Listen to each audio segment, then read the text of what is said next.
네, 수업합시다. 오늘 우리가 해야 될 게 목사입니다. 64페이지, 강의한 64페이지. 우리가 지난 시간까지 교회의 항존직, 그리고 임시직에 대한 것들을 객관적으로 살펴봤고요. 오늘부터 이제 구체적으로 항존직에 대한 목사, 장로, 집사 이제 차례대로 봐나가도록 하겠습니다. 자, 목사는 항존직 가운데, 항존직이 다 중요한 교회 안에서의 직분이지만 항존직 가운데도 가장 중요하고 무게감이 있는 그런 직분입니다. 1조 목사의 의의 한번 읽어볼게요. 목사는 노회의 안수로 임직함을 받아 그리스도의 복음을 전파하고 성례를 거행하며 교회를 치리하는 자니 교회의 가장 중요하고 유익한 직분이다. 성경에 이 직분을 맡은 자에 대한 칭호가 많아 그 칭호로 모든 책임을 나타낸다. 자, 노회의 안수로 임직을 받습니다. 그래서 목사는 노회의 회원입니다. 노회에 속합니다. 그리고 목사가 하는 일을 크게 셋으로 나눠보면 첫 번째 복음을 전하는 일, 성례를 거행하는 일, 두 번째 성찬과 세례죠. 그리고 세 번째 교회를 치리하는 일, 당회에서 장로와 함께 교회를 다스리고 치리하는 그러한 일, 이 세 가지 일이 목사에게 맡겨진 일입니다. 그래서 여기서 보면 교회의 가장 중요하고 유익한 직분이다라고 이야기하는데 그렇다고 목사가 뭐 여러 직분들 가운데 제일 높다 뭐 이런 의미는 아니에요. 교회가 존재하기 위해서 교회가 해야 하는 기능들이 있는데 우리가 이제 우리 조직신학에서 보면 참교회의 표지 그래갖고 복음을 전파하고 성례를 행하고 권징이 실시되고 해야 된다 하는 세 가지를 보통 이야기하는데 그 세 가지가 목사가 다 거기에 관여를 하고 있어요. 그러다 보니 교회의 모든 기능에 목사가 관여를 하고 있다 보니 목사가 그만큼 중요하고 무게감이 있는 직분이다라는 그런 의미입니다. 그리고 또 그렇게 목사직을 하는 것은 교회에서 중요한 일을 하는 것이기 때문에 또 유익한 직분이다라고 표현을 했습니다.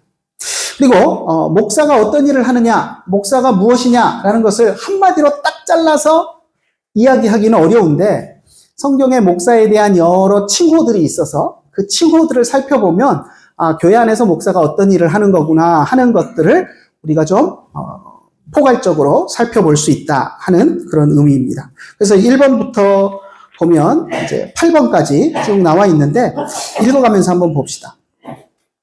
첫 번째, 양의 무리를 감사라고 되어 있는데 감시입니다. 감시. 양의 무리를 감시하는 자이므로 목사라 하며 사실 목자라 하며 목사라는 그 호칭이 목자에서 왔습니다. 그죠? 그래서 영어로는 목자에 해당하는 페스토르를 이제 쓰는데요. 그러니까 목사라는 그 호칭 자체가 양을 치는 목자의 개념에서 온 대표적인 이름입니다. 그래서 목사의 그런 대표적인 칭호를 볼 때 주님의 양무리인 성도들을 돌아보는 역할을 하는 사람이다라고 우리가 생각할 수 있습니다.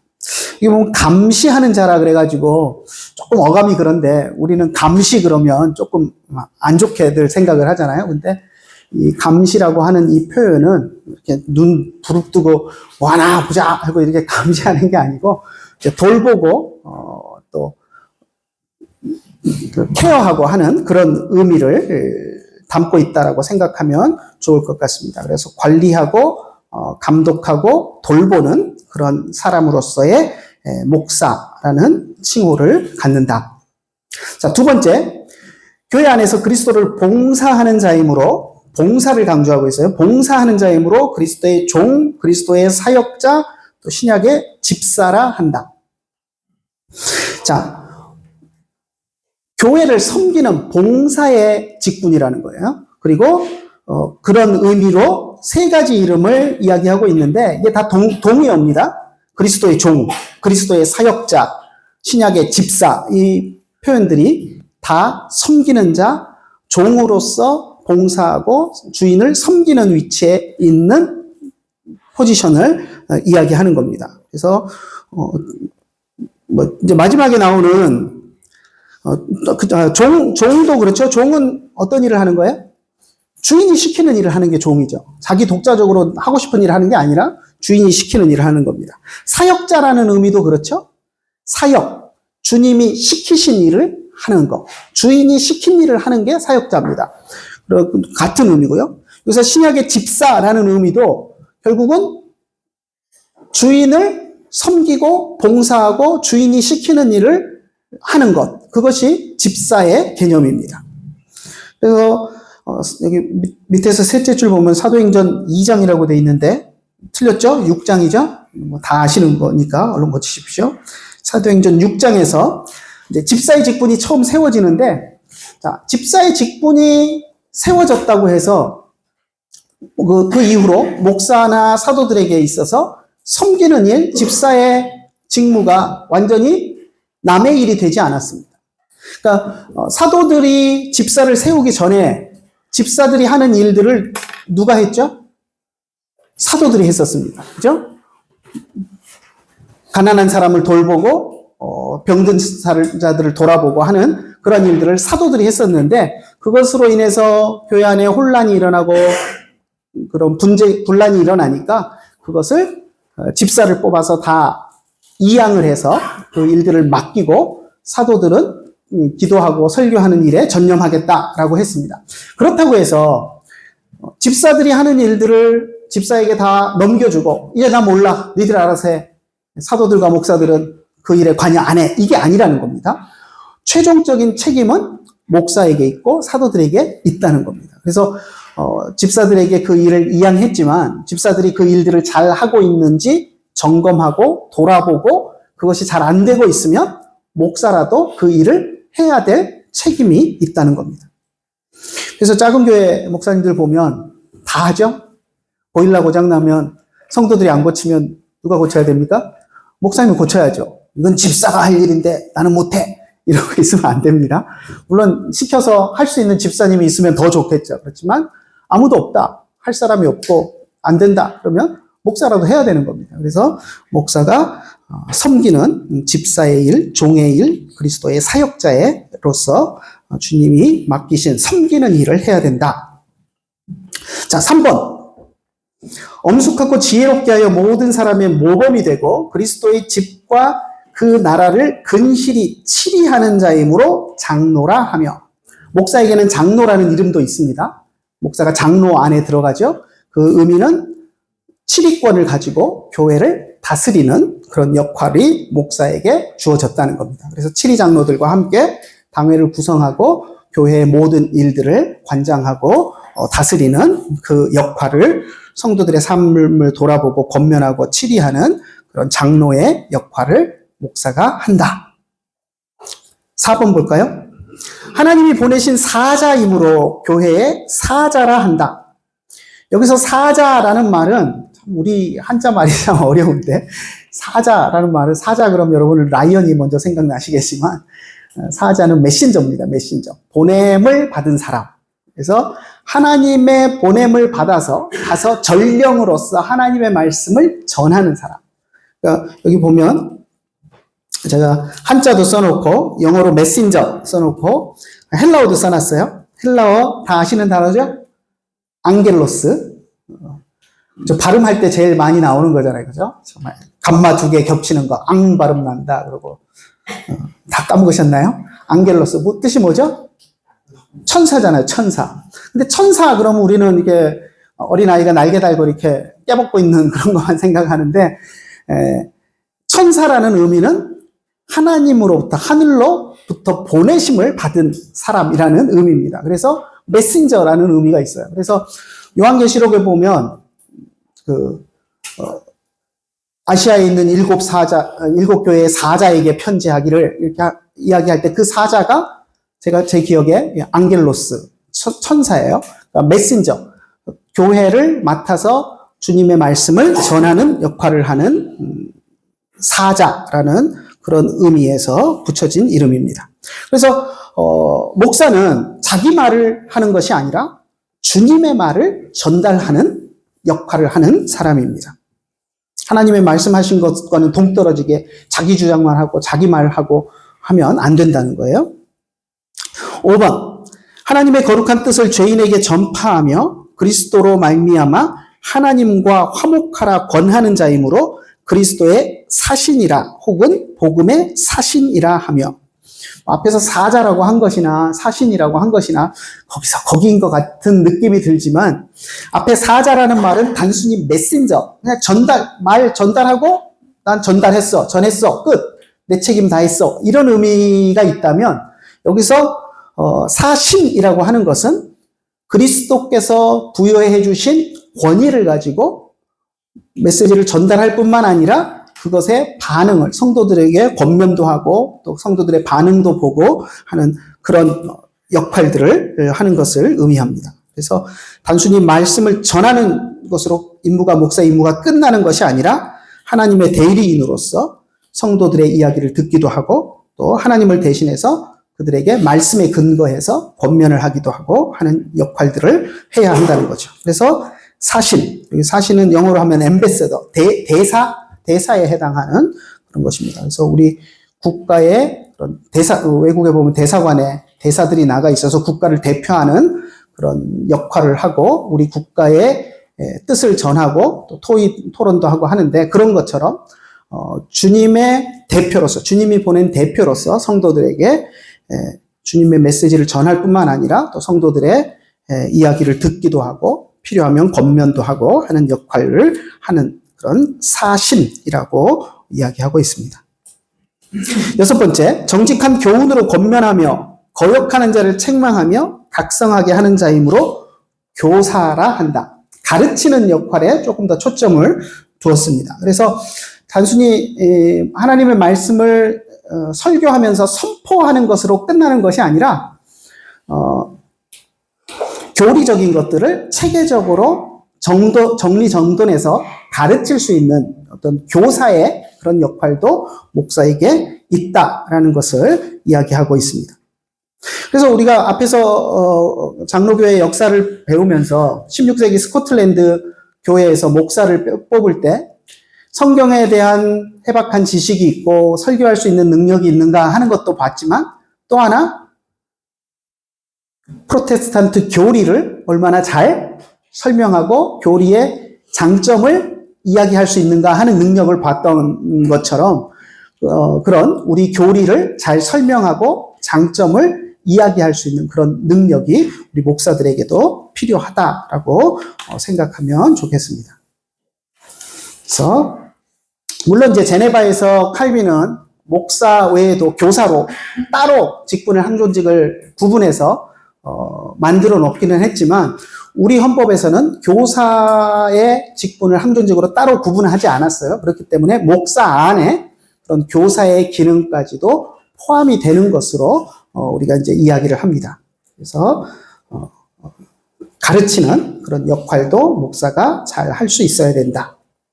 7번, 죄로 침륜할 자에게 구원의 복된 소식을 전하는 자이므로 전도인이라 하며. 그러니까 우리가 목사 그러면 신앙을 가진 사람들이 교회 안에 모여들고 그들에게 설교하고 권면하고 하는 것만 하는 것처럼 느낄 수 있는데, 그게 아니라 믿지 않는 사람들에게도 복음을 전하는 전도인으로서의 사명도 목사에게 있다는 겁니다. 그래서 성도들에게만 전도하러 나가라! 목사는 가만히 있고 하는 것이 아니라 목사도 나가서 믿지 않는 자들에게 복음을 전해야 될 전도인으로서의 그런 사명이 있어서 전도인 또는 복음을 전하는 자, 이반젤리스트로서의 삶을 살아야 된다라는 것을 이야기하고 있습니다. 8번, 하나님의 광대하신 은혜와 그리스도의 설립하신 율례를 시행하는 자이므로 하나님의 오묘한 도를 맡은 청지기라 한다. 요즘 잘 안 쓰는 말이죠, 청지기. 교회에서는 가끔 쓰는데 세상에서는 청지기란 말 거의 들어본 일이 없는 것 같아요. 교회에서는 이제 자주 쓰는데, 자, 청지기가 어떤 일일까요? 어떤 사람을 청지기라고 하죠? 그 집안의 종들 가운데 제일 어떻게 보면 서열이 높은 사람, 책임자, 이런 의미를 가지고 있습니다.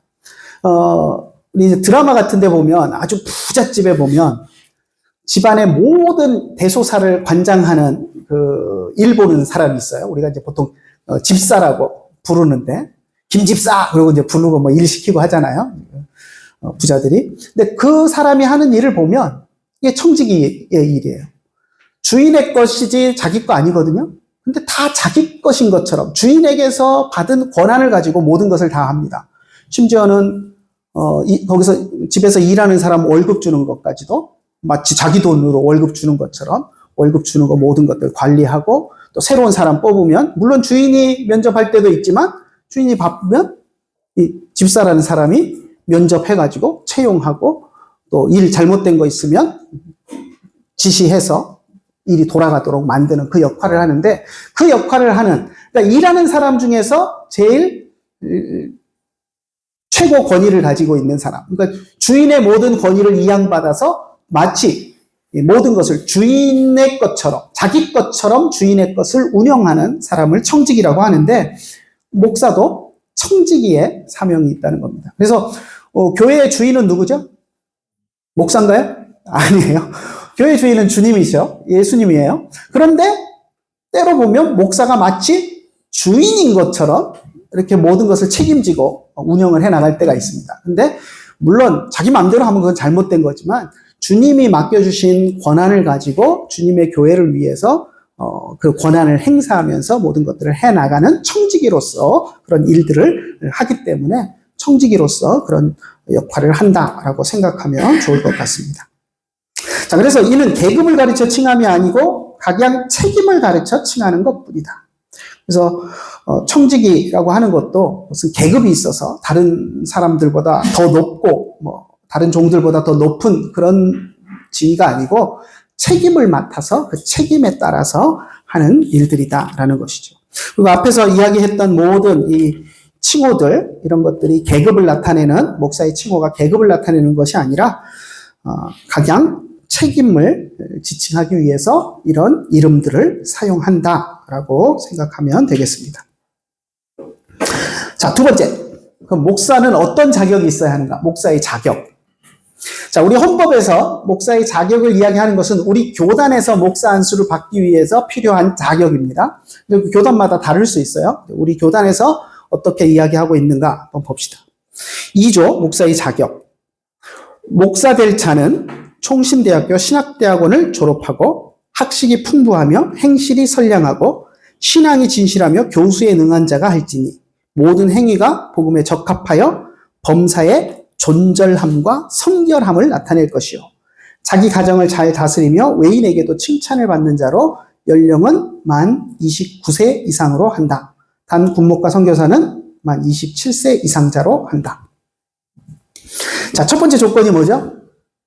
총신대학교 신학대학원을 졸업해야 된다. 총신대에서 MDB를 마쳐야 된다. 그래서 다른 신학대학원 나온 사람은 우리 교단에서 목사가 될 수 없습니다. 다른 신학교 졸업하고 다른 교단에서 목사 안수를 받은 사람이 우리 교단에 와서 목사가 되려면 어떻게 해야 되죠? 편목과정을 해야 됩니다. 총신대 와서 공부해야 돼요. 그래서 졸업과 같은 자격을 취득해서 편목과정을 이수하고 졸업과 같은 자격을 이수해야 목사로서, 정회원으로서 인정을 받게 됩니다. 우리 교단 안에 또 교단 신학교들이 몇 개 더 있죠? 칼빈대도 있고 광신대도 있고.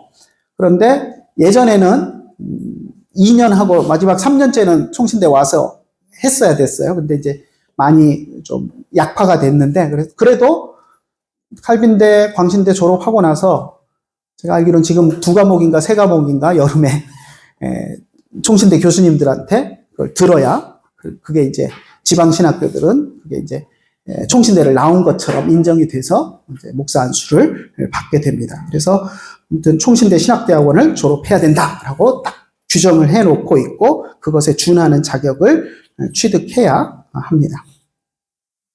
자, 학식이 풍부해야 됩니다. 학식 풍부하신가요? 이제 졸업할 때가 다 됐는데 좀 풍부하게 공부를 하셔야 돼요. 그래서 앞으로도 계속 사역을 하시려면 여러분들 공부 놓지 말고 신학교에서 배운 것으로 끝! 그러면 안 됩니다. 계속 평생 공부하면서 풍부한 학식을 여러분들이 늘려나가야 되고요. 행실이 선량하고 신앙이 진실해야. 선량한 행실. 그러니까 앞에서 우리 장로교의 8원리 이야기할 때 진리와 행위와의 관계를 이야기했죠. 기억나시나요? 믿는 것과 그 사람이 행동하는 것이 일치해야 된다라는 의미로 장로교의 8원리 가운데 진리와 행위와의 관계를 이야기했었습니다. 그것처럼 믿음이 진실해야 한다. 신앙이 진실해야 한다. 믿는 바대로 삶을 살아내야 한다라는 것이죠. 그래서 그런 행실도 선량하고 신앙이 그렇게 행실이 드러나는 진실한 신앙의 소유자여야 한다라는 거고요. 교수에 능한 자가 해야 된다. 자, 신학교는 졸업을 했는데 강단에만 서면 얼굴 빨개져가지고 설교를 못해요. 막 부들부들 떨어. 이러면 목사 할 수 있을까요? 안 되겠죠. 교수에 능해야 됩니다. 우리 교수님들 가운데도 보면 아는 건 진짜 많은데 강의할 때 보면 왜 저렇게 강의를 못하시나 하는 분도 있고, 어떨 때 보면 아는 거는 진짜 없는데 온갖 썰을 풀면서 청산유수로 강의하시는 분도 있어요. 근데 그게 꼭 아는 것과 가르치는 것이 정비례하지 않습니다. 하지만 알고 있는 것을 또 가르칠 수 있는 그런 능력이 목사에게는 있어야 된다는 거죠. 아무리 많은 것을 알고 있어도 가르치는 능력이 없으면 목사를 할 수 없다는 겁니다. 그래서 교수에 능한 자가 해야 된다. 모든 행위가 복음에 적합하고 범사의 존절함과 성결함을 나타낸다. 어려운 단어 나왔죠? 존절. 무슨 말일까요? 들어보신 적 있어요? 딴 데서? 예. 절제의 의미를 가지고 있는 단어입니다. 존절. 그러니까 절제하고 규모가 있고 해야 된다라는 것이에요. 자, 목사가 여러분 벤틀리 탈 수 있습니까? 없습니까? 탈 수 있죠. 그죠?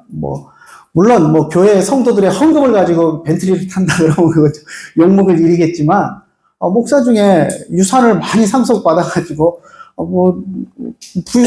부족함이 없는 사람은 좋은 차 탈 수 있어요. 그죠? 피난할 일이 아니에요. 그렇지만, 그럼에도 불구하고, 목사가 벤틀리를 타는 순간, 옆에서 이제 비난거리가 되잖아요. 그렇기 때문에, 당연히 할 수 있는 것도 좀 절제하고, 규모 있게 줄일 필요가 있다라는 겁니다. 그래서, 우리, 성도들의 수준에 맞게, 그리고, 목사로서, 품위를 잃지 않게 절제하면서 내가 하고 싶은 것이 있어도 좀 참고 절제하는 그런 삶을 살아야 된다라는 것을 이야기하고 있습니다. 그리고 성결함, 그리고 가정을 잘 다스려야 되고, 참 쉬운 일이 아니에요. 가정을 잘 다스리는 거. 특히 자녀 문제는 부모 마음대로 안 돼요. 그래서 저도 애를 셋 키우고 있지만 참 내 마음 같지 않아요, 애들이. 그래서 그래도 우리 애들은 그나마 잘 자라준 편인데, 이제 주변에 아는 목사님들 이렇게 이제 말썽 부리는 자녀들 이야기를 들어보면 참 어떤 아들은 저녁에 친구들하고 술 먹고 새벽 예배 때 교회에 나타나가지고 뒤에서 술 냄새 풀풀 풍기면서 소리 지르고 있는 녀석도 있고, 그런 이야기들을 목사님들이 이제 속상해서 이제 하시기도 하고, 물론 이제 그러다가 다시 또 제정신을 차리는 경우도 있고, 그런데 아무튼 우리 마음대로 자녀들이 잘 되지는 않지만 그래도 가정을 잘 다스리도록 노력을 해야 된다는 것을 이야기하고 있고요. 외인에게도 칭찬을 받는 자여야 한다. 믿는 사람들에게만, 교인들에게만 인정받는 것이 아니라 교회 옆에 있는 이웃에, 믿지 않는 사람들에게도 또 칭찬을 받는 그런 사람이어야 된다라고. 그러니까 삶의 모든 영역에서 모든 사람에게 인정받는 그런 겸손함과 또 그런 것들이 나타나야 된다라는 것이고요. 나이를 만 29세로 규정을 하고 있습니다. 이거 왜 29세입니까? 하고 저에게 물어보시면 할 말이 없어요. 왜 30세는 안 되고 28세는 안 되고 29세입니까? 할 말이 없어요.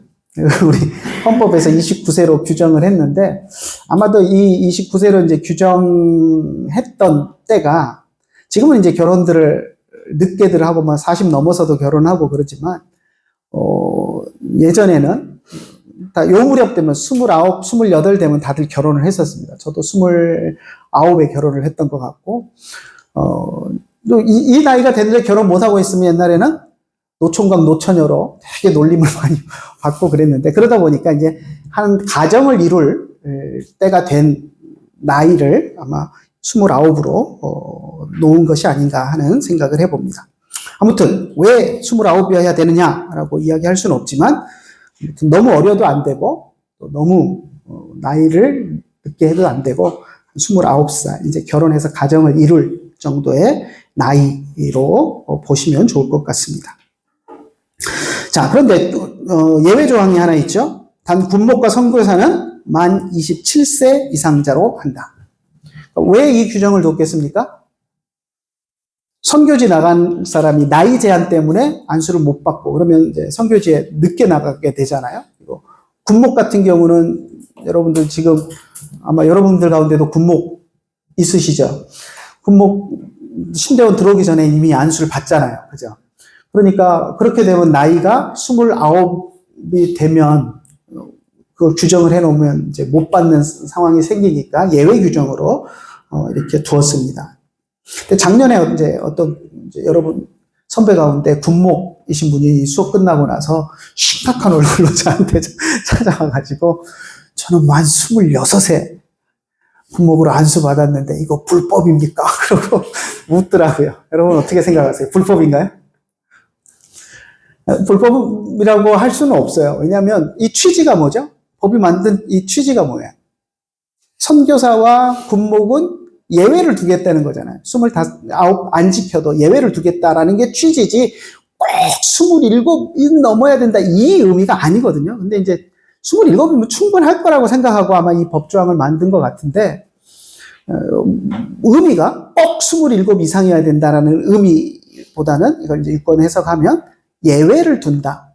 나이가 29이 안 됐더라도 선교사와 군목은 안수를 받을 수 있다라는 의미로 만든 조항이기 때문에 그렇게 해석하면 좋을 것 같습니다. 사실 이것도 27살로 규정하지 말고 그냥 예외로 둔다, 예외로 한다 이렇게만 해버리면 좋을 것 같은데 물론 이제 아마 이 27을 따질 때는 정상적으로 학교 들어갈 나이에 들어가서 대학 졸업하고 신대원 졸업하고 신대원 졸업하기 전이죠. 대학 4년 군대 안 가고 졸업하면 이쯤 나이가 될 거다라고 아마 계산을 하고 만든 것 같은데 뭐 1년 학교를 일찍 들어가는 상황이 생길 수도 있고 어쩌다 보면 뭐 검정고시로 빨리 남들보다 1, 2년 대학을 먼저 들어가는 상황도 생길 수 있고 그러니까 그렇다고 해서 넌 나이 안 됐으니까 군목 안 돼. 이렇게 할 수는 없는 거잖아요. 그러니까 요 규정도 사실은 좀 27세는 없애고 그냥 예외로 한다 이렇게 했으면 더 좋았을 텐데 아무튼 그래서 이 법의 취지를 따라서 생각하면 굳이 불법이다라고 생각할 필요는 없을 것 같습니다. 네. 네. 학교를 예정하고 있는 사람까지 포함된 건가요? 아니면 그냥 성경을 하고 있던 사람들이 와서 했을 때 아니죠. 파송을 받을 사람. 선교사로 지금 선교지로 나가려고 하는데 29 안 됐다고 목사 안수를 안 줘버리면 선교지에 나갈 때는 목사 안수를 받고 나가야 세례도 주고 뭐 할 수 있는 일들이 많잖아요. 근데 우리 다른 교회에서 조직으로 파송 다 그렇죠. 선교사로 나가는 경우. 네.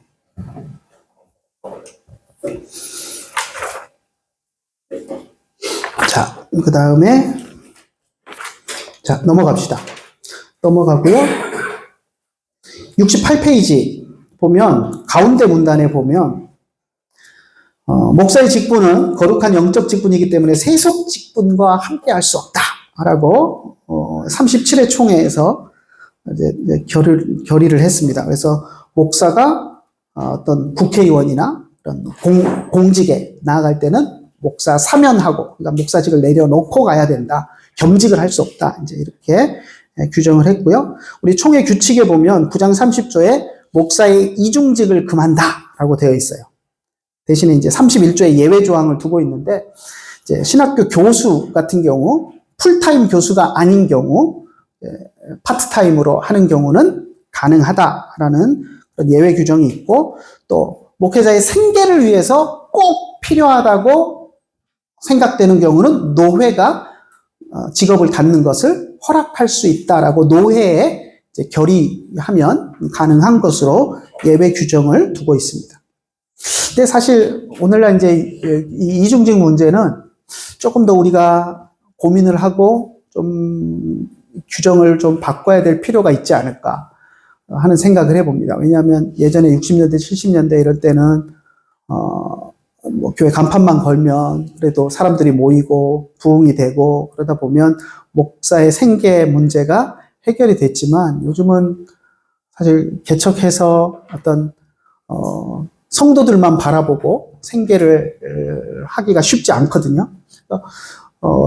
단적인 예로 코로나 때 보면 우리 나이 드신 분들, 뭐 60, 70, 80 되신 분들은 코로나 때 그때 막 이제 교회 못 나오게 하고 그럴 때 한 서너 달 교회 안 나오시다가 교회를 나오면 자기가 늘 주일날 와서 했던 헌금 그거 다 성경책 사이에 모아놓뒀다가 오실 때마다 막 30만 원, 40만 원씩 이렇게 헌금을 하셔요.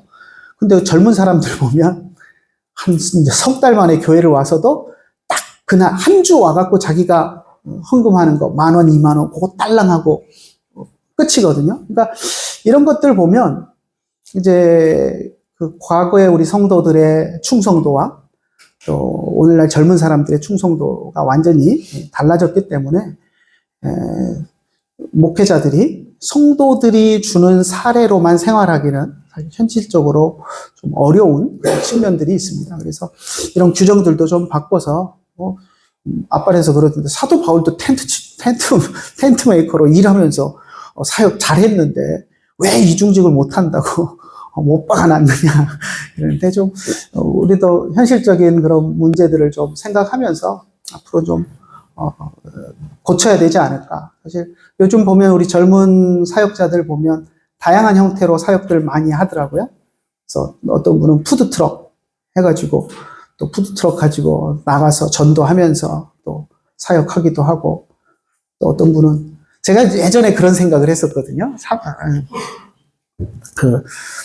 교인 수가 얼마 안 되면 10여 명 이렇게 되면 그냥 커다란 관광버스 하나 있으면 교회 전세 낼 필요도 없고 그냥 어느 딱 지하철 앞에 약속 장소에 주일날 아침에 딱 해서 거기서 모여서 탁 태워가지고 경치 좋은 데 가서 버스 안에서 예배 드릴 수도 있고 비 오면 버스 안에서 예배 드리고 안 그러면 여기저기 가서 경치 좋은 데 가서 야외에서 예배 드리고 다시 저녁 때 또 딱 모셔다 드리고 그러면 좋지 않을까 그런 생각을 했는데 요즘 보니까 정말로 버스 하나 중고 버스 사가지고 또 교회 개척하신 목사님도 한 분 계시더라고요. 페이스북에. 그래서 내가 생각만 했던 것을 역시 우리 젊은 세대들은 또 실행에 옮기는구나 그러면서 제가 존경의 마음으로 봤는데 이제 그런 다양한 목회 이제 다양성을 우리가 생각할 때가 된 것 같아요. 그래서 옛날에는 목회자는 우리 이제 나이 드신 선배 목사님들은 목사가 됐으면 교회를 개척했으면 하나님 앞에 생명을 내놓고 기도하면서 하나님이 먹을 걸 주시기를 기도하면서 강대상에 엎드려져야지 돈 벌러 알바하러 다니면 되느냐 뭐 이렇게 얘기를 하시지만 우리 시대가 그런 시대가 된 것 같아요. 그래서 생계를 유지해 가면서 또 사역을 할 수 있도록 이런 것도 좀 고쳐져야 되지 않을까 제 개인 생각은 그렇습니다. 자, 목사의 직무. 목사의 직무. 하나님께서 모든 목사 되는 자에게 각각 다른 은혜를 주사 상당한 사역을 하게 하시니 교회는 저희 재능대로 목사나 교사나 그 밖에 다른 직무를 맡길 수 있다. 그러니까 목사 그러면 우리 머릿속에는 목사의 사역은 뭡니까? 한 교회를 담임해서 목회하는 거잖아요. 그게 이제 전형적인 건데 그렇지 않고 목사로서 다른 사역을 할 수도 있다라는 것을 이야기합니다. 그래서 이제 1번부터 7번까지를 이야기를 하는데요. 자, 1번을 보면 그냥 전형적인 담임 목사의 목회 형태예요. 목사가 지교회를 관리할 때는 약물이 된 교인을 위하여 기도하며 하나님의 말씀으로 교훈하고 강도하고 찬송하는 일과 성례를 거행할 것이요. 하나님을 대리하여 축복하고 어린이와 청년을 교육하며 고시하고 교우를 신방하며 궁핍한 자와 병자와 환난당한 자를 위로하고 장로와 협력하여 치리권을 행사한다. 그죠? 담임 목사로서 전형적으로 목사가 하는 일을 서술하고 있어요. 우리 이게 조금 낯선 것은 밑에 보면 어린이와 청년을 교육하고 고시하며 그래갖고 시험 본다는 얘기가 있어서 교회에서 시험도 보나 이런 생각이 들지만 옛날에는 주일학교 교육을 한 다음에 시험 봤습니다. 그리고 또 노예에서 또 누가 잘하나 노예에서 성경 고사 경연대회도 하고 옛날에는 그랬어요. 근데 요즘은 이제 그런 기능들이 없어졌는데 그래서 목사의 기능으로서 청년을 교육하고 시험 보는 것까지 고시하는 것까지도 이야기를 하고 있습니다. 자, 그런데 2번부터 보면은 이제 담임 목사로서 목회하는 것 외에 목사의 사역으로 인정될 수 있는 것들을 이야기합니다. 근데 이게 왜 중요하냐면, 노예에서 목사의 회원권과 아주 결부가 되어 있습니다. 그러니까, 한 교회를 담임해서 목회를 하면, 그게 뭐 유임 목사든 시무 목사든 상관없이 담임 목사를 하고 있는 사람과 또 뭐 부목사도 마찬가지고요. 목회를 하고 있는 사람은 노예에서 정회원권을 인정을 받아요. 그런데 목회를 안 하고 있는 무임 목사들은 정회원권을 인정을 안 해줍니다. 노예에서. 그런데 담임 목회를 하고 있지 않더라도 특수한 사역으로 목사로 인정되는 사역들을 하고 있는 사람은 노예에서 정회원으로 인정이 된다는 거예요. 목사의 담임 목회는 안 하고 있지만 그것도 목사의 사명을 감당하는 것으로 인정해 준다. 그러면 노예에서 정회원권을 얻을 수 있다. 그런 의미로 이야기를 하고 있습니다. 2번 볼까요? 목사가 종교상 도리와 본분을 교훈하는 직무를 맡을 때는 되게 막 복잡하게 써놨죠? 무슨 직무를 맡는다는 건지 잘 모르게 써놨어요. 목자같이 돌아보며 구원하기 위하여 각 사람의 마음 가운데 성경의 씨를 뿌리고 결실되도록 힘쓴다. 종교상 도리와 본분을 교훈하는 직무. 도대체 무슨 직무일까요? 이게 이제 쉽게 얘기하면 기독교 학교의 교목 같은 역할입니다. 교목이 교회를 목회하는 건 아니잖아요. 그렇죠? 근데 기독교 도리에 대해서 가르치고 목회와 비슷한 역할을 학생들을 상대로 하는 거예요. 그죠? 그래서 이제 그런 경우에 교목으로 이런 종교상 도리와 본분을 교훈하는 그런 직분을 맡은 사람은 교회를 맡아서 담임하지 않더라도 목사로서 일하고 있는 것을 인정해서 노회에서 정회원권을 부여한다는 겁니다. 다른 담임 목사를 하고 있는, 부목사를 하고 있는, 시무하고 있는 목사들과 다르지 않게 취급을 한다라는 것이고요. 자, 3번 봅시다. 선교사로 외국에 선교할 때는 성례를 거행하며 교회를 설립하고 조직할 권한이 있다. 선교사도 그렇죠? 해외에 나가서 선교하는데 물론 선교사로 나가서 교회를 세워서 담임하면서 선교하시는 분들도 있어요. 하지만 그렇지 않고 선교지에 나가서 아직 교회를 설립 못하고 그냥 동분서주 돌아다니면서 복음을 외치기만 하고 다니는 분들도 있어요. 그런 경우 선교사도 목사의 사명을 감당하는 것으로 인정해서 노예 안에서 만약에 이제 노예 열릴 때 해외에서 들어오신다고 하면 정회원권을 부여한다는 겁니다.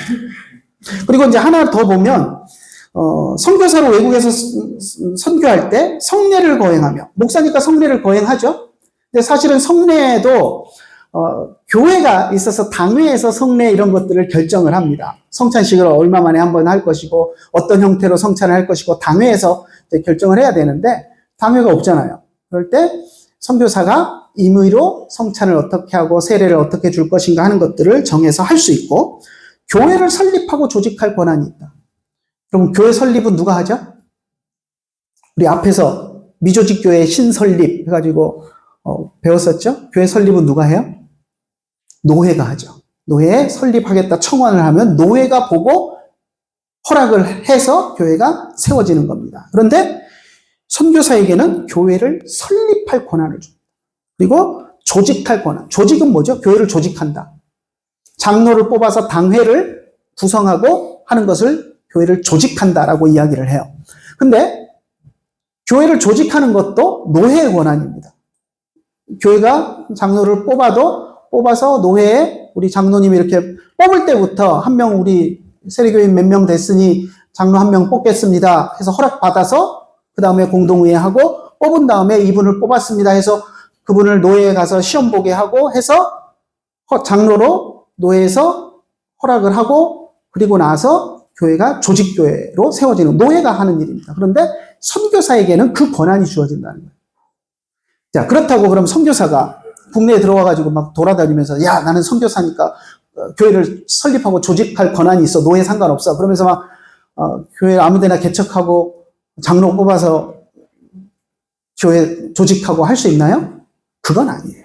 그러니까 선교지에서 노예 관할을 떠나서 선교지에 아무도 노예 관할이 미치지 못하는 선교지에 가서 홀로 외로이 선교할 때 노예 허락을 받고 할 수 있는 상황이 안 되기 때문에 그곳에서 선교사로서 교회를 설립하고 조직하고 하는 일들을 선교사가 할 수 있도록 그 권한을 준다라는 것입니다. 그래서 선교사로 일을 하면 목사로 일하는 것은 교회를 설립하지 않았다고 할지라도 목사로서 일하는 것으로 인정한다라는 거고요.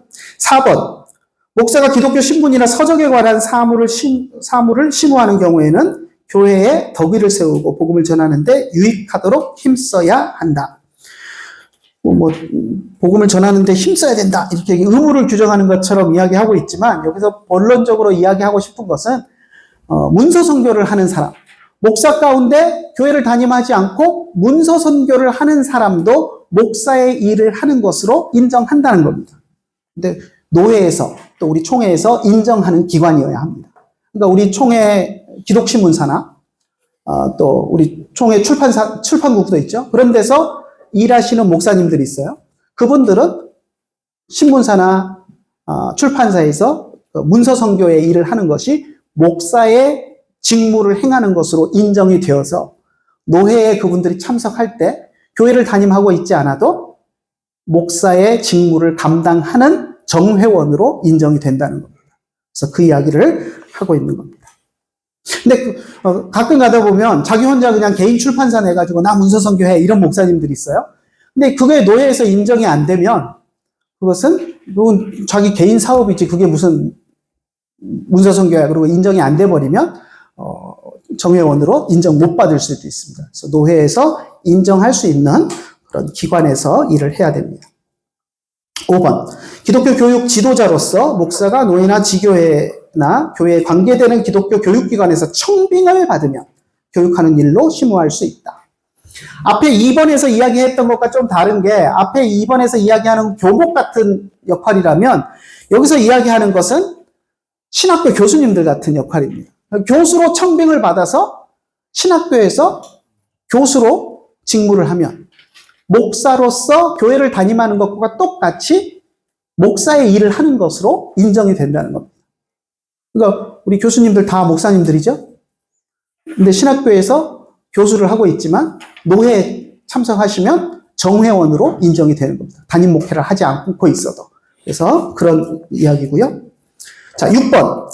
강도사가 위에 2, 4, 5번 항의 직무를 행할 때 강도사로서 교목실에서 교목의 역할을 감당하거나 강도사로서 문서선교, 기독교 신문사나 이런 데서 일을 하는 경우 그리고 또 교수로 임용을 받아서 신학교에서 가르치고 있는 경우 목사 안수를 그 자리에서 받을 수 있다는 겁니다. 그래서 사실은 목사 안수를 받으려면 청빙하는 교회가 있어야 돼요. 그래서 청빙하는 교회가 있어야 되는데 청빙하는 교회가 없어도 이런 목사로서 일하는 것이 인정되는 기관에서 일하는 강도사는 그 기관에서 심우하는 것을 목회하는 것으로 인정해서 목사 안수를 줄 수 있다라는 것입니다. 7번, 동성애자와 본교단의 교리에 위배되는 이단에 속한 자가 요청하는 집례를 거부하고 교회에서 추방할 수 있다. 우리 교단 헌법에서는 이걸 이제 분명하게 목사의 권한으로 주었어요. 동성연애나 우리 성경적인 가치관에 위배되는 사람들, 이단이나 이런 사람들이 어떤 예식을 행해달라고, 우리 아들 돌잔치를 좀 해주십시오 하는데 신천지야. 이런 경우 거부할 수 있다는 겁니다. 동성연애 하는 사람들이 둘이 결혼하면서 동성결혼을 하면서 목사님 주례해 주십시오 할 때 거부할 수 있다는 겁니다. 그리고 쫓아낼 수 있다. 교회에서 쫓아낼 수도 있다. 그래서 우리 교단 헌법에서는 이렇게 목사의 목사에게 이런 권한을 부여를 하고 있습니다. 근데 이제 그 차별금지법 이런 게 이제 통과되고 나면 차별했다고 이제 고소당하고 하는 일들이 생기겠죠. 그렇지만 우리 교단 헌법에서는 분명하게 할 수 있다, 거부할 수 있다라고 분명하게 이야기를 하고 있습니다. 자, 목사의 칭호 봅시다. 목사의 칭호. 자, 목사는 이제 다 같은 목사지만 어떻게 시무를 하고 있느냐 하는 시무 형태에 따라서 다양한 이름으로 불립니다. 그렇다고 목사가 계급이 있거나 그거 아니에요. 똑같은 다 목사입니다. 동료 목사지만 시무 형태가 다르기 때문에 이제 이 부르는 호칭이 다르고 또 시무 형태에 따라서 노회나 총회 안에서 교회 안에서 갖는 그런 권한이나 이런 것들이 조금 다릅니다. 그래서 그건 차별이 아니고 뭐 계급도 아니고 시무의 형태에 따른 구분이다라는 것을 기억하시면 좋겠습니다. 자, 첫 번째 위임 목사. 기본적인 가장 기본이 되는 목사가 위임 목사예요. 그래서 장로교 조직교회 안에서의 당회장 역할을 하는 위임 목사를 이야기합니다. 자, 한 지교회나 이건 좀 건너뛰고 할게요. 한 지교회의 청빙으로 노회에 위임받은 목사니 특별한 이유가 없으면 그 담임한 교회를 만 70세까지 심우한다. 한 지교회, 이것은 조직교회를 이야기하는 겁니다. 당회가 구성된 장로가 있는 조직교회에서 심우하는 목사로서 노회의 위임을 받아서 위임식을 행한 사람을 우리가 위임 목사라고 이야기를 합니다. 그래서 그런 사람은 특별한 이유가 없으면 담임한 교회를 만 70세까지 심우한다. 근데 중간에 보면 한 지교회나 해놓고 1구역하고 막 가로하고 막 이렇게 복잡하게 써놨는데 이거는 사실 우리 관심 밖으로 좀 놔두셔도 상관없습니다. 옛날에는 한 교회가 그러니까 위임 목사를 청빙하기가 어려운 목사가 적을 때, 목사 수가 너무 없을 때는 지역에 있는 여러 교회들이 서너 교회가 연합해서 위임 목사님을 청빙하는 경우가 있었어요. 이제 그런 경우에 해당하는 걸 써놓은 건데 오늘날 이런 상황이 전혀 없으니까 우리가 고려 안 해도 됩니다. 그래서 한 지교회에 청빙을 받아서 노회에서 이 위임식을 해서 위임 목사로 위임을 해준 사람이 위임 목사라고 하는 것이고요. 그래서 사실은 위임 목사가 되어야 장로교 시스템 안에서 모든 목사로서 할 수 있는 권한을 다 누릴 수 있습니다. 그래서 뭐 노회장도 할 수 있고 노회 서기도 할 수 있고 위임 목사가 아니면 못해요. 또 총대로 갈 때도 위임 목사가 아니면 제한을 받습니다. 왜냐하면 미조직교회는 완전한 교회로서 인정을 못 받는 거예요. 장로가 세워지고 당회가 세워져야 온전한 지교회로서의 역할을 하는 것으로 인정되기 때문에 그 교회의 위임 목사가 되어야 장로교 시스템 안에서 모든 목사로서의 권한을 다 행사할 수 있습니다. 자, 여기 보면 마지막에 보면 재미있는 내용이 하나 있어요. 1년 이상 목사가 본교회를 떠나 1년 이상 결근하게 되면 자동으로 그 위임이 해제된다. 사실 위임 목사가 되면 약간의 그 철밥통 기질이 좀 있어요. 그러니까 위임 목사가 돼버리고 나면 교회가 목사님을 무슨 뭐 불륜 문제라든가 뭐 재정을 횡령했다거나 이런 문제가 있지 않고서는 목사님을 내보내기가 어렵습니다. 그런데 1년 이상 결근하게 되면 자동으로 위임이 해지된다라는 조항을 넣어놨어요. 여러분 이런 일이 있을 수 있을까요? 담임 목사가 1년 이상 교회를 결석한다. 있을 것 같나요? 없을 것 같나요? 없을 것 같죠? 이거 왜 넣어놨을까요? 제가 한 번 봤어요, 한 번. 제가 대학생 때인가? 이야기를 들었는데, 유명한 부흥사 목사님이에요.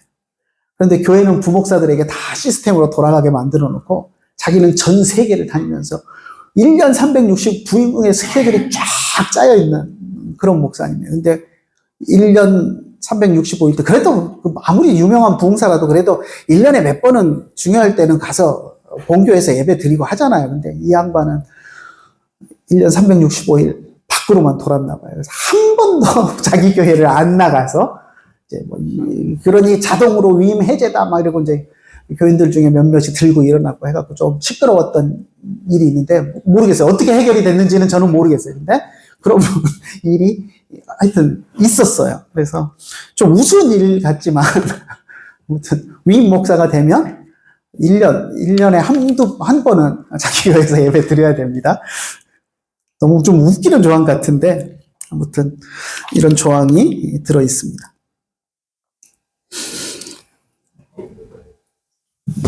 자, 위임이 이제 해지되는 경우 제가 여기 앞반에서 얘기를 안 했는데 마지막 문단 보면 시부 목사 바로 위에 이 문단을 보면 이제 위임 목사의 위임이 해지되는 경우가 있어요. 위임 목사의 전제 조건이 뭐죠? 장로가 있어야 되는 거죠. 장로가 있고 당회가 조직돼야 되고 장로가 조직되려면 25명 교인이 있어야 되고 그런데 장로 25명 교인이 있어서 장로를 세웠는데 그 장로가 은퇴를 해버렸어요. 근데 더 장로를 세울 사람이 없어. 그럼 어떻게 될까요? 그럼 당회가 없어진 거잖아요. 장로님이 은퇴했어.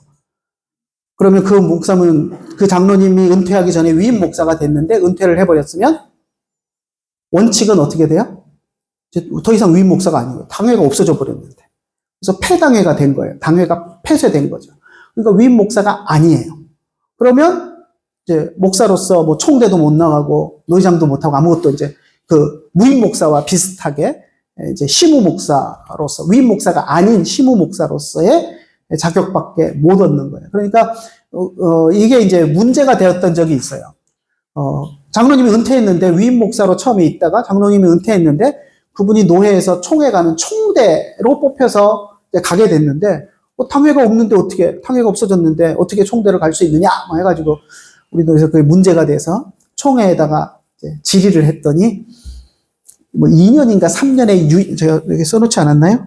2년의 유예 기간을 둬서 2년 동안은 위임 목사가 유지되고 그 대신 2년 안에 새로운 장로를 세워서 당회를 회복해야 된다. 2년 동안 장로를 못 뽑으면 어떻게 돼요? 자동으로 위임이 해제되는 겁니다. 그래서 이제 그렇게 총회에서 결의를 했습니다. 비슷한 원리로 성도 수가 25명 밑으로 줄어도 마찬가지 현상이에요. 왜냐하면 25명이 세례교인 25명이 넘어야 장로를 뽑을 수 있는데 장로는 있는데 세례교인이 10명으로 팍 줄었어. 그러면 그 장로로서의 역할을 못하는 겁니다. 그분은. 그래서 사실은 엄격하게 말하면 당회가 폐쇄된 것과 마찬가지예요. 그런데 대부분 옛날 성도들 그냥 이름 추석부에 남겨놓고 그냥 있는 것처럼 하고 이제 지나가니까 별 문제가 없는데 아무튼 이것도 이제 같은 유예를 적용을 하면 되겠죠. 2년 안에 다시 25명 회복해라 하는 식으로 생각하면 될 것 같습니다. 네. 위임 목사와 심호 목사의 자격이나 그런 차이가 이렇게 있나요? 위임 목사가 있다가 네. 자격을 잃고 심호 목사가 되면 네. 어떤 것들이 좀 달라지는지. 노예 안에서 할 수 있는 일들이 작아지죠. 물론 담임 목회하는 것은 큰 문제는 없어요. 근데 이제 그 노예 안에서 어떤 직책을 맡는다거나 또 노예 대표로 총대로 나간다거나 장로교 시스템 안에서 이제 어떤 목사로서 위임 목사로서 할 수 있는 역할들이 다 줄어드는 거죠. 지교에서 뭐 원로 목사님 추대하는 것에 대한 뭐 네. 그 기준이 있나요? 네네. 이제 뒤에 나와요. 원로 목사. 그럼 나올 때 봅시다. 자, 시무 목사 봅시다. 시무 목사는 이제 위임 목사와 비슷합니다. 공동의회에서 3분의 2 투표를 받아서 이제 시무 목사가 돼요. 그런데 미조직 교회 같은 경우는 위임 목사를 세울 수가 없으니까 시무 목사를 뽑을 수밖에 없고요. 당회가 없으니까 위임 목사는 못 뽑습니다. 그래서 시무 목사를 뽑아요. 그래서 시무 목사는 미조직 교회에서는 3년씩 연임을 합니다. 3년 이제 시무 목사가 한번 투표해서 공동회에서 3분의 1을 얻어서 시무 목사가 되면 이제 3년의 임기를 갖게 되고요. 그리고 3년 후에는 연장을 해야 되는데 연장할 때도 공동회의 투표에서 3분의 1을 받아야 됩니다. 그래서 시무 연장을 투표를 해서 그다음에 노예에 시무 연장 청원을 하고 그러면 이제 계속 연장이 되는데 자, 조직교회는 좀 다릅니다. 조직교회는 위임 목사를 청빙하는 게 원칙이에요. 그런데 교회가 부득이 위임 목사를 청빙 못할 때는 시무 목사를 청빙할 수도 있는데 이제 위임식을 안 하고 그냥 임시로 시무 목사를 뽑는 거죠. 그런데 똑같이 공동의회 3분의 2의 투표를 얻어야 되지만 시무 목사, 시무 연하는 1년입니다. 조직교회는 1년이에요. 왜냐하면 조직교회는 위임 목사를 빨리 뽑으라는 이야기예요. 시무 목사로 막 3년, 4년 하면 안 된다. 조직교회는 위임 목사를 뽑는 게 원칙인데 교회가 부득이한 경우 시무 목사를 뽑을 수는 있지만 1년으로 한다. 그리고 교회가 정말 부득이해서 시무를 연장해야 될 상황이 있을 때에는 한 번에 한해서 1년만 더 연장한다. 자, 근데 조직교회에서 시무 목사가 2년이 지났는데 그래서 연장해서 1년 돼서 연장해서 2년을 됐는데 그 교회에서 위임 목사로 안 해주면 어떻게 될까요? 교회 나가야 되는 겁니다. 더 이상 시무 목사로는 있을 수가 없어요. 그래서 지금 오륜교회 주경훈 목사님, 김은호 목사님 뒤에 이제 작년에 시무 목사로 담임 목사가 됐는데 시무 목사기 때문에 지금 1년이 지났잖아요. 그래서 지금 올 가을로에서 시무 연장 공동에서 해서 이제 연장 청을 해서 연장이 받아들여졌어요. 그래서 1년 더 있을 수 있어요. 근데 이제 법적으로 조직교회 시무 목사는 한 번에 한해서 1년만 연장이기 때문에 내년 이맘때 위임 목사가 안 되면 물러나야 됩니다. 더 시무 목사로 계속 3년, 4년 하고 있을 수가 없어요. 법적으로 안 됩니다. 그래서 아무튼 그런 문제들이 있습니다. 자, 넘어갑시다. 부목사. 자, 부목사는 위임 목사를 보조하는 임시 목사니. 참 이것도 참 애매한 표현이에요. 임시 목사. 목사가 한 존재인데 임시 목사. 좀 그렇지 않나요? 애매하죠? 임시 목사니 당회 결의로 청빙하되 계속 심호하게 하려면 매년 당회장이 노예에 청원하여 승낙을 받는다. 당회 결의로 청빙한다. 여러분, 청빙이 뭔가요? 청빙? 성도들이 목사님을 모셔오는 거예요. 그게 청빙이에요. 옛날에는 청빙을 어떻게 했냐면 노예 안에서 이제 장로님들이나 이런 분들이 노예에 참석을 하니까 노예 안에서 목사님들이 발언도 하고 이제 설교도 하고 기도도 하고 목사님들의 모습들을 다른 교회 목사님들을 보잖아요.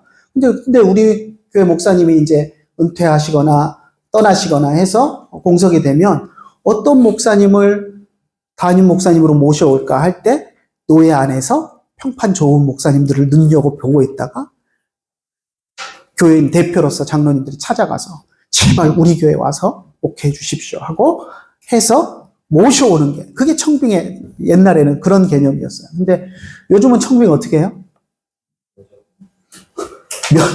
공고 내고 이력서 잔뜩 쌓이면 청빙위원회에서 이력서 검사해가지고 그래가지고 이제 하잖아요. 그러니까 사실 어떻게 보면 그걸 청빙이라고 할 수 있나?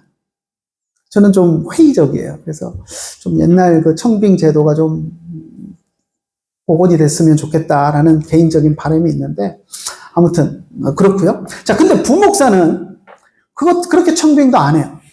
부목사는 그냥 당회의 결의로 청빙한다라고 돼 있어요. 근데 사실 당회의 결의로 청빙한다? 청빙이라는 단어가 과연 성도들이 모셔오는 게 청빙인데 당회의 결의로 청빙을 한다? 좀 저는 말이 안 맞다고 생각해요. 당회의 결의로 고용한다 그러면 모를까?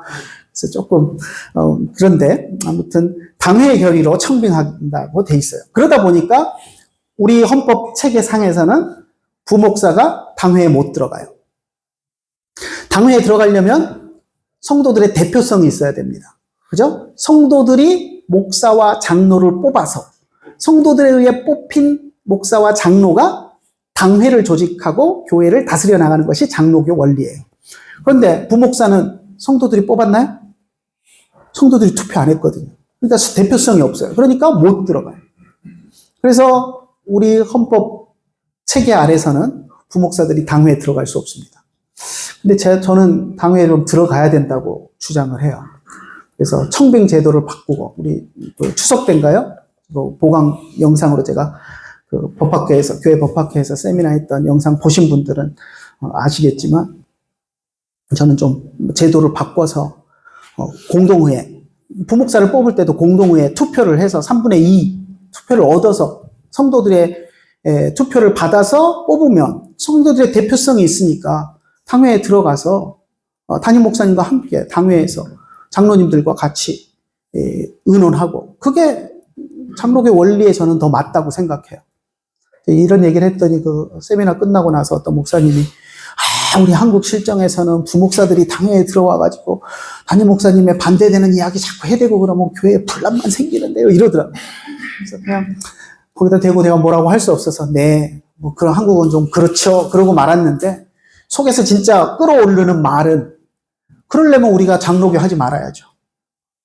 감독 정치해야죠. 담임 목사는 감독하고 부목사들은 그냥 일반 목사하고, 그래서 감독 마음대로 하는 감독 정치를 해야죠. 왜 우리가 장로회 정치를 합니까? 저 그 말이 하고 싶었어요. 사실은 그러려면 부목사들도 성도들의 청빙을 받아서 좀 당회에 들어가서 당회원으로서 활동을 해야 된다고 저는 주장을 합니다.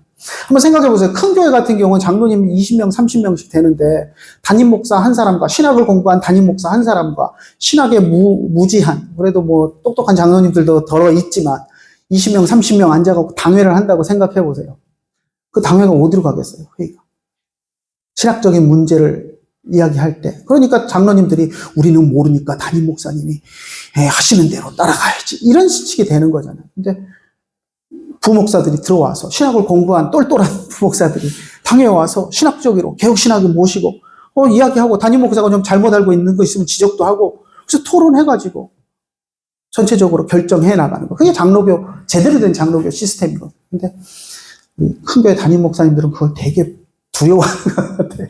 그래서 제가 이런 얘기하면 되게 이제 미움을 사는 이야기인데, 저는 좀 그런 이야기들을 하고 다닙니다. 자, 그 다음 봅시다. 원로 목사. 원로 목사는 한 교회에서 20년 이상. 네, 질문 있어요? 네. 요즘 위임 목사가 만 70 하시잖아요. 네네. 교회 내에서 자체 정관을 만들어서 위임 받은 이후에 정관으로 보내려고 하는 경우 같은 경우 있는 것 같은데, 그게 맞아요.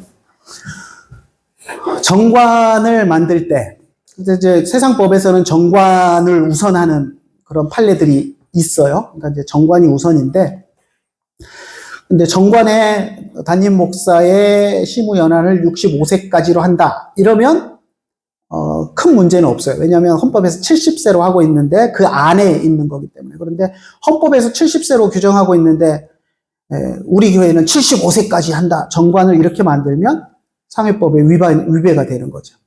그래서 사실은 정관에서 이제 65세로 해버리면 세상 법정에서 이제 다투게 되면 교회 정관이 우선이다, 이런 판결이 아마 나올 거예요. 그런데 가능하면 우리 뭐 교단 헌법이 있는데 그거를 무시하고 나이를 줄여서 하는 것도 제가 볼 때는 맞지 않는 것 같아요. 70세로 돼 있으면 70세로 하고, 그냥 담임 목사님이 65세에 나 일찍 은퇴하겠다 그러면 뭐 받아들일 수 있는 거지만, 그걸 정관에 넣어가지고 우리 헌법에서 70세로 보장하고 있는데 우리는 정관에 65세로 한다, 이것도 사실은 옳은 것은 아니라고 저는 생각합니다. 근데 이제 정관이 그렇게 만든다면 뭐 만들 수 있겠죠. 그리고 이제 법적인 다툼이 일어나면 정관이 우선이 되는 판례들이 많아요. 그러니까 그게 아마 정관대로 되는 게 맞을 거예요. 네. 자, 원로 목사. 한 교회에서 20년 이상 심우한 사람에 대해서 교회가 명예를 보존해 주기 위해서 원로 목사로 추대할 수 있습니다. 근데 여기 이제 읽어보시면 나오는 게, 공동의회에서 과반수의 투표가 있어야 되고, 그리고 공동의회를 통해서 원로 목사님에게 월 얼마씩 사례를 드린다라는 것이 성도들이 투표해서 결정을 해야 됩니다. 사례가 없이 그냥 명예만 원로 목사 드립니다 하는 것은 안 되게 돼 있어요. 그래서 노예에서 허락이 안 나옵니다. 그래서 그런데 사실은 저도 이 문제에 대해서는 조금 그런 게 어떻게 보면 빈익빈 부익부인 것 같아요. 그렇지 않나요? 큰 교회, 원로 목사님 초대해놓고 사례를 줄 수 있는 교회들, 후임 목사 청빙해서 사례 주면서 여유가 있어서 원로 목사님에게 돈 줄 수 있는 교회는 원로 목사를 세우지만, 한번 생각해 보세요. 교회가 빠듯해서 월세 내고 후임 목사님 사례도 빠듯하게 드리고 나면 남는 게 없어. 원로 목사님 사례를 드리고 싶어도 드릴 형편이 안 되는 교회가 있잖아요. 그런 경우는 우리가 형편이 안 되는데 원로 목사님 사례를 뭐 10,000원, 20,000원 줄 수도 없고, 그걸 우리 성도들이 그러면 이제 부담돼서 못한다 이렇게 나오잖아요. 그러면 좀 빈익빈 부익부인 것 같아요. 정말 열심히 헌신한 목사님들은 원로 목사 사례비를 줄 형편이 안 된다고 원로 목사 못 되고, 사례를 줄 수 있는 큰 교회에서 목회하신 분들은 은퇴 후에도 원로 목사가 돼가지고 원로 목사다 이러고 어깨 힘주고 다니시고, 저는 볼 때 좀 답답한 마음이 좀 있습니다. 아무튼 그렇습니다. 그리고 이제 재밌는 것은 65세나 이렇게 70세가 안 돼서 원로 목사가 되신 분들, 그분들은 노예에서 은퇴 나이가 될 때까지 정회원권을 인정받습니다. 그러니까 65세 그냥 은퇴하신 분들은 정회원권이 없어요. 언권회원만 있는데, 원로 목사로 추대돼서 정년이 안 되신 분들은 노예에서 정회원권을 가집니다. 그리고 최근 우리 총회에서 결의하기를 그분들은 위임 목사로서의 그런 권한들이 주어져요. 그래서 은퇴를 원로 목사지만 70세가 안 되면 위임 목사가 다른 교회에 임시 당회장으로 가고 대리 당회장으로 가고 하는 이제 일들이 있는데, 그 역할을 이 원로 목사들이 할 수 있도록. 그래서 이번에 오륜교회 같은 경우도 주경훈 목사님 그 시무 연장에 대한 투표를 하면 본인 문제이기 때문에 주경훈 목사가 당회장으로서 당회나 공동의회를 사회를 못 보거든요. 본인 문제를 투표하는 거니까. 그래서 이제 노회에서 임시 당회장이나 대리 당회장이 가야 되는데, 이제 임시 당회장은 노회에서 파송하는 거고요. 나중에 나올 텐데, 대리 당회장은 당회장이 있는 상태에서 그렇게 당회장이 자기 안건 처리해야 돼서 못하는 경우 당회에서 노회 안에 있는 위임 목사 한 사람에게 부탁해서 모셔와서 대신 회의 좀 해주십시오 하는 게 대리 당회장이에요. 그래서 노회에서 임명 안 해도 당회가 우리 노회 안에 있는 위임 목사 중에 한 분을 지정해서 그분에게 부탁해서 맡길 수 있어요. 근데 오른교회 같은 경우는 주경훈 목사님 이 문제를 할 때 김은호 목사님에게 부탁해서 대리 당회장으로 김은호 목사님이 은퇴하셨음에도 불구하고 와서 그렇게 공동의회, 당회 다 사회 보고 진행을 하셨거든요. 그러니까 이제 옆에서 보면 어떻게 은퇴한 사람이 임시당회장으로 갈 수 있어 이렇게 얘기할 수 있는데, 우리 총회에서 몇 년 전에 그걸 결의를 했어요. 원로 목사의 경우 정년이 되지 않으면 임시당회장이나 대리당회장으로 갈 수 있다. 그래서 법적으로 총회에서 결의한 사항이기 때문에 문제되지는 않습니다. 자, 그 다음에 무임 목사. 무임 목사는 임지가 없는 목사입니다. 안수는 받았지만, 그래서 사역을 하다가 이제 사임을 하고 사역을 내려놓고 있는, 그래서 지금 시무를 하는 교회가 없는 목사를 우리가 무임 목사라고 이야기를 합니다. 그래서 노예 안에서도 발언권은 있지만 투표권이 없습니다. 그래서 노회에, 그러니까 어떻게 보면 준회원 격이죠. 노회에 참석해서 발언은 하지만 투표권을 갖지 못하는. 자, 그 다음에 전도 목사. 전도 목사는 교회 없는 지방에 파견되어서 교회를 설립하고 노회의 결의로 그 설립한 교회를 조직하고 성례를 행하고 하는. 그러니까 노회에서 관할하는 어떤 지역 안에 교회가 없는 지역이 있으면 노회에서 그 사람을 전도 목사로 안수해서 그 지역에서 전도해서 교회를 세우도록 할 수 있습니다. 그러니까 원칙은 목사 안수를 받으려면 교회에 청빙이 있어야 되는데, 청빙이 없어도 노회가 저 지역에 교회가 필요하니 이 사람을 전도 목사로 세워서 그 지역에 교회를 세우는 일에 힘쓰도록 파견하자라고 이제 노회가 결의를 하면 전도 목사로 그렇게 갈 수 있습니다. 저 같은 경우도 목사 안수 받을 때 이제 전도 목사로 처음 안수를 받았거든요. 이게 이제 제가 유학 갈 것을 이제 결심을 하고, 그리고 이제 유학을 준비할 때, 그때 이제 제가 그 강도사 인허 받고, 사실은 가을에 이제 목사 안수를 받아야 되는데, 봄에 3월에 이제 유학을 떠나게 됐어요. 그때 저희 아버지가 미국 가면 무슨 일이 일어날지 모르니, 목사 안수를 받고 가는 게 훨씬 사역의 확장성이, 공부하러 가는 거지만, 가서 어떤 일이 있을지 모르니까 안수를 받고 가는 게 좋겠다라고 해서 이제 그 조언을 받아서 노예에서 이제 또 해 주셔서 이제 전도 목사로 이제 안수를 받고 갔는데, 가서 정말 재밌는 것이, 가서 2주 만에 유학생 교회를 맡게 됐어요. 제가 목사 안수 안 받고 갔으면 못 맡았겠죠.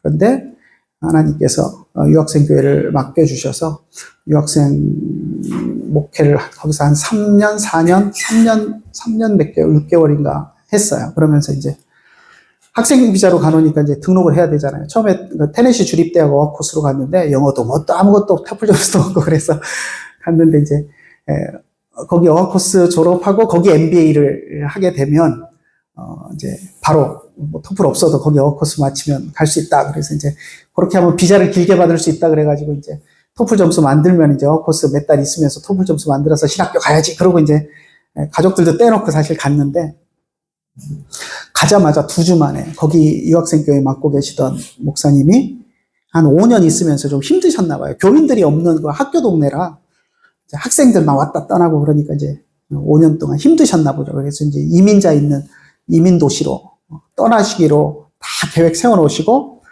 이제 2달 전부터 학생들 붙잡고 목사님 보내달라고 기도하면서 이제 떠나기 2주 남겨놓고 있었는데, 제가 거기 어학코스에 나타난 거예요. 그래가지고 사실 한국 사람도 안 만나고 빨리 이제 영어를 늘려야 되는 게 급선무니까 절대 한국 사람 상종 안 하고 산다. 이제 그러고 다짐하고 갔는데, 비행기에서 하나님이 마음속에, 너 이제 저기 한국 교회가 있는지 몰랐거든요.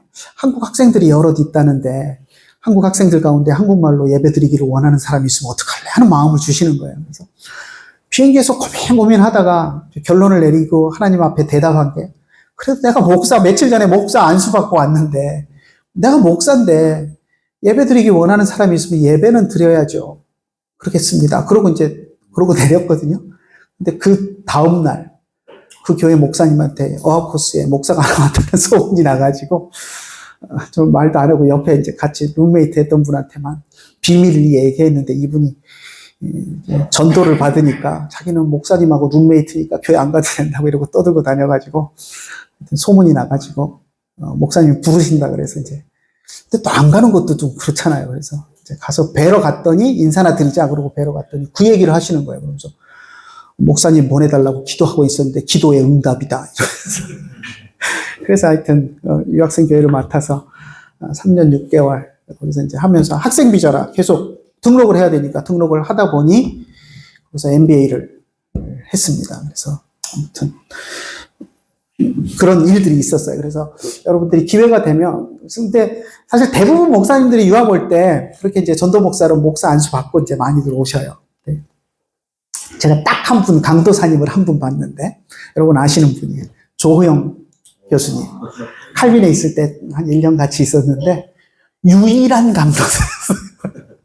그래서 지금도 만나면 강도사님하고 입이 막 튀어나오려고 그러는데, 하도 강도사님이 유일한 강도사님이었어요. 그래서 그런 분도 있지만 대부분 이제 유학 올 때는 이제 전도 목사로 안수받고 오는 경우들이 많거든요. 그래서 여러분들 혹시 유학을 계획하시는 분들은 그렇게 해서 목사 안수받고 갈 수 있도록, 그래야 여러분 뭐 공부하러 가는 거지만 공부하면서도 또 하나님이 맡겨주시는 사역들을 할 수 있습니다.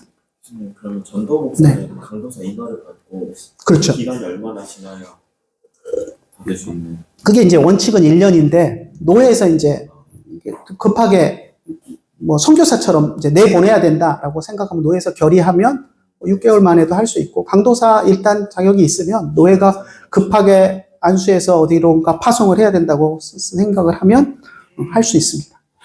노예가 결정하기 나름이죠. 자, 그 다음에 이제 교단 기관 목사. 교단 기관 목사는 이제 아까 얘기했던 것처럼 교단에 속한 신문사나 이런 기관들에서 사무하는 일하는 목사님들, 교단 기관 목사고요. 군종 목사. 군종 목사 여러분 잘 아시죠? 우리 국가에서 군종요원 시험 봐서 이제 군인 신분으로서 군교회를 위해서 일하는 사람이 군종목사고요. 군선교사가 9번에 있는데 이거는 이제 민간인 신분입니다. 민간인 신분으로 군교회에서 심호하는, 가끔 그런 분들이 있어요. 저희 노예도 몇 분 있고, 이제 정말 친한 형님처럼 지내는 목사님, 경희대 이제 체대에 나오셔가지고 백석에서 목사 안수 받으신 분인데 지금 문경에 상무대 국군 체육부대 상무대 교회 담임을 하고 있거든요. 그 안에 보면 부대 안에 상담소도 있고 막 그래요. 근데 민간인인데 부대 안에 교회에서 그렇게 섬기고 있는 분들이 있습니다. 그분들을 군선교사라고 이야기하고요. 교육목사. 이 교육목사는 교회에서 뭐 부서 맡은 교육목사 얘기하는 게 아닙니다. 이거는 우리 신학교 교수님들 같은, 그래서 교육 일에 학교 기관에서 교육하는 교수 일로 섬기는 목사님들을 교육목사라고 이야기하고요. 선교사, 다른 민족을 위하여 외지에 파송받은 선교사. 그리고 은퇴 목사는 이제 시무를 목사 이제 그만하겠다라고 해서 은퇴하신 목사님이 은퇴 목사입니다. 그래서 여기까지 하면 될 것 같고요. 제가 사실은 목사 이걸 하면서 이제 지난 총회 때 우리 뜨거운 감자였던 여성 강도사 문제도 그렇고 해서 이제 여성 목사 안수 문제에 대한 제 생각을 좀 말씀을 드리려고 그랬는데 아무튼 앞반에서도 까먹었고, 그래서 다음 시간에 제가 제 생각을 좀 말씀을 드리겠습니다. 그래서 다음 시간에 혹시 제가 수업 그냥 하려고 그러면 좀 말씀 좀 해주세요. 네. 네, 동사 목사도 그렇고, 또 오림교회 김문호 목사님 같은 경우는 뭐 설립 목사 이렇게 해갖고 이제 또 뭐 말을 만들어내는데, 사실 우리 교단 헌법에서는 동사 목사, 설립 목사 이거는 없습니다. 그런데 이제 하나 이제 우리 총회에서 결의한 게 뭐냐면 동사 목사와 관련된 건데, 그러니까 부목사는 담임 목사 청빙에서 제외되거든요. 그러니까 그 교회 부목사는 어떤 담임 목사를 청빙할 때 그 교회 부목사는 자격이 안 돼요. 왜냐하면 예전에 부목사가 반란 일으켜서 담임 목사 쫓아내고 그 교회를 차지하려고 하고 이런 일들이 있었기 때문에 그걸 방지하기 위해서 못하게 했어요. 그런데 이제 처음부터 부목사를 뽑을 때 은퇴를 한 1, 2년 앞두고서 자연스럽게 이제 물려줄 생각을 하고 뽑는 경우들이 있잖아요. 교인들도 다 동의하고. 그래서 그렇게 해도 이제 우리 헌법상으로는 부목사로 뽑을 수밖에 없으니까. 그럼 이제 부목사니까 안 돼! 이래버리면 안 되잖아요. 그래서 처음부터 뽑을 때 같이 사역하는 동사 목사를 생각하고 뽑은 부목사는, 부목사여서 담임 목사 청빙이 안 된다라는 그 규정에 제약받지 않는다라고 총회에서 결의를 했어요. 그럴 때 이제 동사 목사라는 표현을 썼는데, 아무튼 우리 헌법상에는 동사 목사라는 목사의 칭호는 없어요. 그런데 이제 우리 사회 속에서 이제 쓰이니까, 그리고 이제 실제로 그런 동력을 위해서 이제 뽑는 경우들이 있기 때문에, 그것은 그냥 우리가 암암리에 쓰지만, 우리 헌법상에서는 동사 목사라는 것을 규정하고 있지는 않습니다. 네. 또 질문 있으신가요? 네. 다음 주 과제 네. 지난번 촬영하는 한 장이. 네. 한 장 하시면 될 것 같아요. 제가 한 장이라고 했죠? 아니면 2장이라고 했나요? 한 장 이상? 뭐 한 장, 2장? 한 장만 하셔도 돼요. 양이 중요한 게 아닙니다. 어떤 분들 보면 양 늘리려고 막 그러는데, 한 문장이라도 딱 칼같이 제 마음속에 와닿으면, 그러면 좋은 점수 받을 수 있고, 막 주저리 막 양을 몇 장 써도 도대체 무슨 소리인지를 하는지 모르겠으면 그건 좋은 점수 못 받습니다. 그러니까 양이 중요한 게 아니에요. 한 장만 쓰셔도 충분합니다. 제가 2장 넘어가면 제가 읽기도 힘들어요. 지금 여러분들 지난번에 낸 것도 지금 다 못 읽고 막 쫓기면서 지금 언제 돌려드릴 수 있을지 모르겠어요. 아무튼 열심히 읽고 있으니까 곧 조만간 중간고사 채점하고 함께 빠른 시일 안에 돌려드리도록 하겠습니다. 네, 기도하고 마치겠습니다. 하나님 감사합니다. 저희들 사랑하여 주시고 오늘도 함께 공부하게 하심을 감사합니다. 우리가 공부하는 것들, 또 우리의 삶과 신앙에 유익한 것들이 되게 하여 주시고, 또 어렵고 힘들 때마다 주님이 늘 옆에서 힘이 되어 주시고 위로가 되어 주시옵소서. 함께해 주심을 감사드리며 우리 주 예수님의 이름으로 기도드리옵나이다. 아멘. 네, 수고들 하셨습니다.